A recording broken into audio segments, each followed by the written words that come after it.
ഈ ദുഷിച്ച സ്ത്രീ കാല് കഴുകുന്ന വെള്ളം തട്ടിക്കൊണ്ട് തന്റെ വേലക്കാരിയെ കഷ്ടപ്പെടുത്തുകയായിരുന്നു. അതുപോലെ നിലം തുടയ്ക്കുമ്പോൾ നിലത്തേക്ക് ചായ ഒഴിച്ചും നിരന്തരം ആ വേലക്കാരിയെ അവിടെയുള്ള എല്ലാവരും ആക്രമിക്കുമായിരുന്നു. ഇത് കാരണം അവൾ വിഷമിച്ച് നടക്കുകയായിരുന്നു. പെട്ടെന്നതാ അവൾക്കൊരു ചവിട്ടും കുട്ടയിൽ നിന്ന് ഒരു സുവർണ മാന്ത്രിക പാത്രവും കിട്ടുന്നു. ഇത് കിട്ടിയവൾ സന്തോഷത്തോടെ നടക്കുന്നു. എന്നിട്ട് അവൾ അതിലേക്ക് ഒരു ആപ്പിൾ ഇടുന്നു. അത്ഭുതമെന്ന് പറയട്ടെ, അതിൽ നിന്ന് കുറെ ആപ്പിളുകൾ പുറത്തേക്ക് വന്നു. ഇത് കണ്ടവൾ പൈസ ഇട്ടു.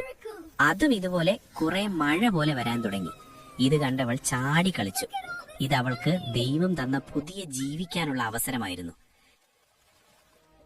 ഇത് പിന്നെ അവൾ അതുകൊണ്ട് നല്ല വിലപിടിപ്പുള്ള പുതിയ കാറ് വാങ്ങി. എന്നിട്ട് അത് ഓടിച്ച് പിന്നെ അവൾ വലിയ ഹോട്ടലിൽ സന്തോഷത്തോടെ നല്ല വിലപിടിപ്പുള്ള ഭക്ഷണവും കഴിച്ചു.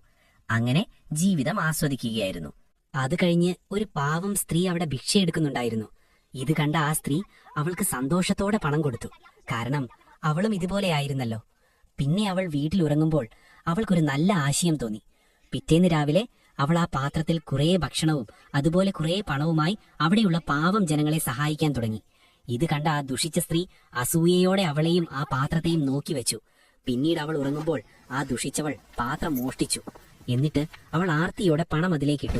പക്ഷെ വന്നതാകട്ടെ കുറേ വലിയ കല്ലുകൾ. ഈ കല്ലുകളുടെ ഇടയിൽപ്പെട്ട് ആ ദുഷിച്ചവൾ യാത്രയായി. ഈ പാവങ്ങളെ സഹായിച്ച സ്ത്രീക്ക് വേണ്ടി ഈ ചാനൽ ലൈക്കും സബ്സ്ക്രൈബും ചെയ്യില്ലേ?